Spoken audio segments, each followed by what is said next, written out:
Jangan sampai hancur amalmu gara-gara sifatmu sendiri. Sehingga puasa, tahajud, tarawih, tadarrus, zakat, iktikaf, ngaji, yang ngadap kepada Allah di padang mahsyar. Ya Allah, mana pahalaku 30 tahun saya puasa? Mana pahalaku saya tahajud 30 malam berturut-turut? Mana pahalaku ya Allah? Allah berfirman, memang banyak amalmu dulu.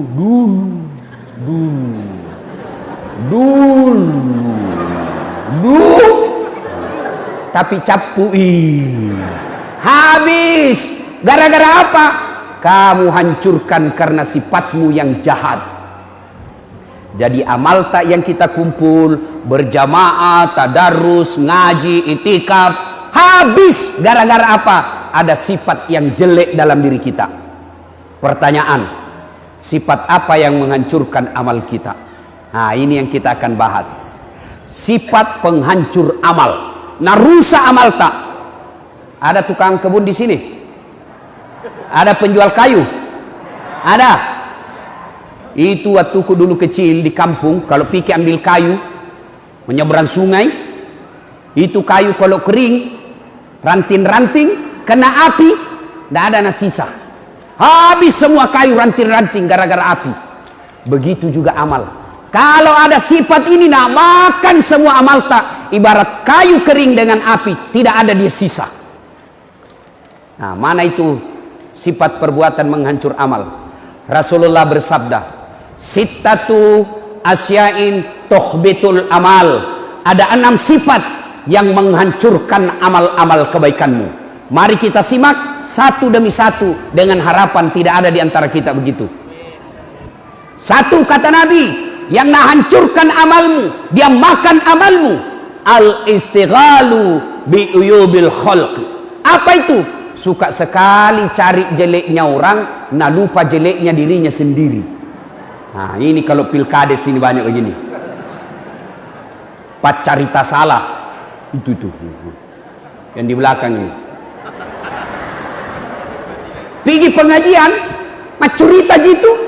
Sambil nunggu ustad, macarita semua orang na lewat na lihat na komentari. Tidak gina cerita mulutnya, tapi matanya mulai masuk masjid orang na lihat-lihatin. Duduk orang apa? Tidak ada cerita orang, tapi matanya apa? Lipstick na palsu. Kenapa kau tahu? Melengkek di gigina. Ayo, semua orang mau urus. Biar ustadz juga nak celah, ustadz juga dia maki-maki. Apa itu ustadz? Cerita-cerita neraka saja. Jangan malah kau panggil itu ustad. Itu ji bajunya kemarin waktu na di TV One. Urusanku, khusus kok. Ada pecala-cala di sini? Ada? Tidak ada?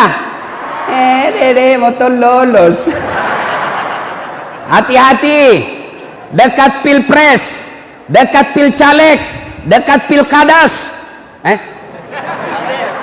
Cocok nih? Pilkades, hati-hati, banyak yang menyebarkan fitnah. Hati-hati menggunakan medsos.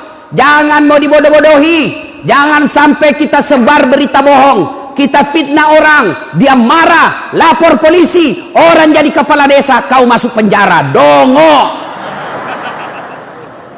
bego. Masa orang mau jadi caleg, mau jadi anggota DPR, orang mau jadi presiden, orang menjadi kepala desa, kamu yang buku maki-maki di medsos. Apa namanya kalau bukan bego? Bogo, dongo, beleng-beleng. Di kampungku bilang songe. Apa pi? Hah? Ada yang bilang begini, Ustadz, betul yang suku bilang Ustadz, memang begitu sifatnya. Justru betulnya namanya gibah. Kalau salah, fitnah. Fitnah lebih kejam daripada tidak memfitnah. Ustaz, cocok yang kubilang, begitu memang sifatnya. Itu yang disebut ghibah. Tahu ketika Nabi Isra Mi'raj, ada seorang wanita, kukunya terbuat dari tembaga api neraka, mukanya cantik, wajahnya seksi, badannya montok, tapi anehnya dia cakar-cakar mukanya. dia cakar mukanya dengan kuku tembaga api neraka, dia makan bagi dirinya sendiri, lalu dia makan bangkai orang mati di depannya. Taubate na andre daginna pak, na andre jukuna. Nabi bertanya, Jibril, siapa itu bodoh sekali? Dia tahu sakit dia cakar, dia tahu bangkai dia makan, dia tahu busuk dia makan. Siapa dia Jibril? Jibril menjawab, itulah umatmu yang suka cerita kejelekan sesamanya muslim. Hati-hati pak, jangan cerita jeleknya orang. Ibu-ibu, ada tetangga tak datang, Yano selingkuh bedek suaminya. Ada bapak-bapak suka selingkuh di sini? Ada.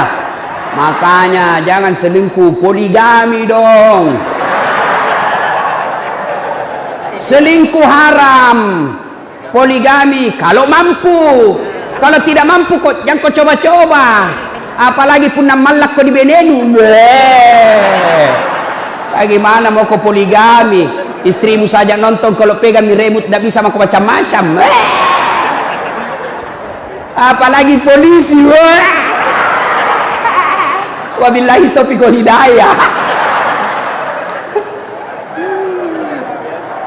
Tidak ada polisi pak yang tidak takut sama istrinya. Lihat maki, kenapa itu polisi pada takut sama istrinya? Masalahnya istrinya pergi lapor sama istrinya komandan. Sama-sama istri deh. Komandan bisa diajak diskusi, tapi istrinya komandan tidak bisa diajak diskusi pak. Dari laporan, berarti Ustaz tidak takut sama istrinya. Aku bilang, kenapa saya mau takut sama istriku? Cuma istriku lebih berani dari saya. Ayo, jangan cerita kejelekan orang. Tiba-tiba ada tetangga tak datang bawa gosip. Ibu Haji, Yanu selingkuh bedek. Maka orang yang baik imannya, dia akan berkata, na'udzubillah min zalik. Kita berlindung kepada Allah dari keburukan seperti itu. Belum tentu suami tak tahu lebih baik dari dia.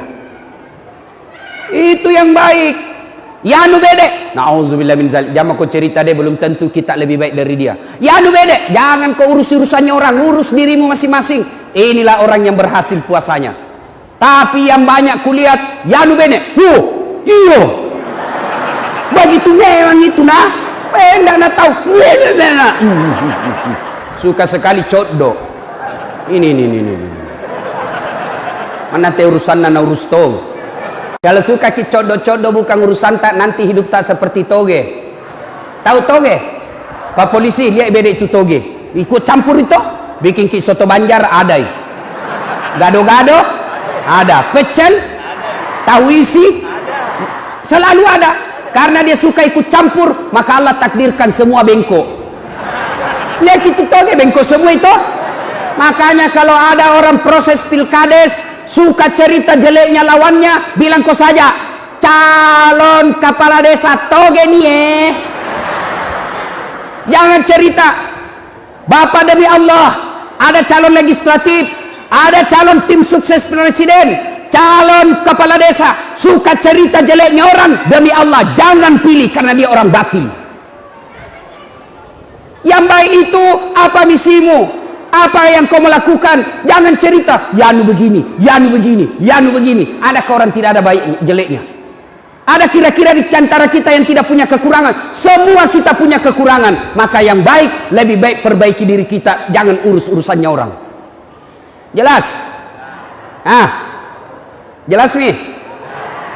Orang yang suka cerita kejelekan dalam Al-Quran dijelaskan, ayuhibbu ahadukum, sukakah kamu memakan bangkai sesamamu manusia?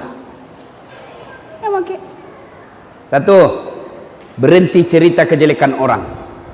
Suatu ketika Umar bin Khattab datang melapor kepada Nabi, ya Rasulullah, ada anak muda tetanggaku, baik sekali agamanya, kira-kira kalau sekarang remaja masjid, bagus ibadahnya, tapi dia mau menikah. Alhamdulillah kata Nabi, dapat jodoh.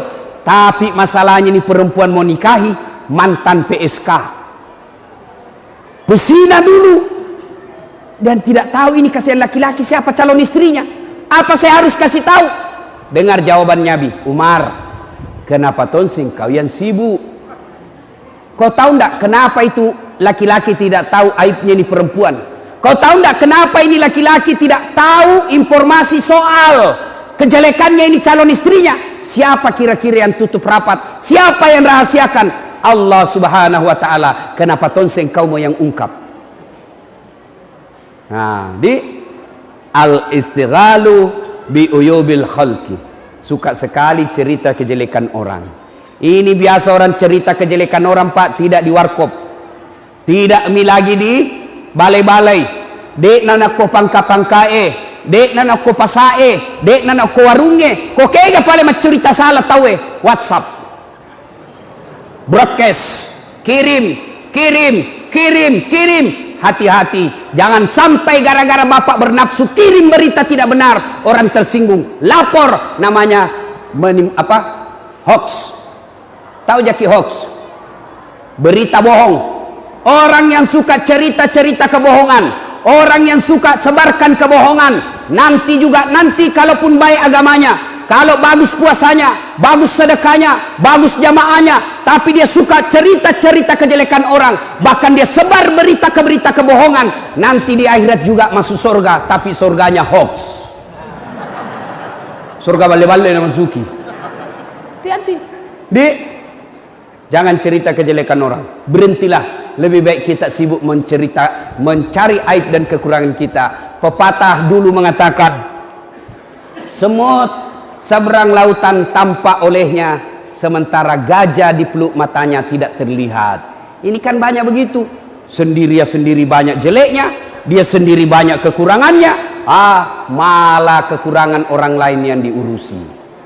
Satu, yang menghancurkan amal kebaikan kita, al-istighalu bi uyubil khalqi. Suka cerita kejelekan orang, dia lupa kejelekan dirinya sendiri.